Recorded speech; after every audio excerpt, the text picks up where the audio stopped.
Patay ang usa ka rider human malatay sa truck sa Bais City, Negros Oriental. Pagkuha sa rider nalangan. Dead on the spot ang 26 anyos nga rider sa insidente sa National Highway sa barangay Kalasgaan, Bais City niadtong Miyerkules sa buntag. Naglisod sa pagkuha sa patayng lawas sa biktima nga naipit sa upat ka ligid sa likod nga bahin. Nagtinabangay ang mga personnel sa Bureau of Fire Protection ug Bais Rescue para makuha ang biktima. Sa investigasyon sa kapulisan, gikan sa Tanay City ang rider ug padung sa Bais City dihang gikasugat ang truck. Uwahina dihang nakit-an nga miliko kini paingon sa bodega. Daling ni surrender sa kapulisan ang 32 anyos nga truck driver. Wa nay kasong ipasaka sa driver human magkasabot ang mga hingtungdan. Migawa sa investigasyon nga walay driver's license ang biktima. Well, nag-execute na ang katong truck, sir, pa sulod sa butiga nila.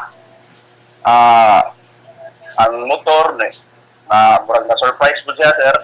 I-apply siya brake, na wala man ikagat iyang brake. Napunta siya sa pakyanan, sa truck.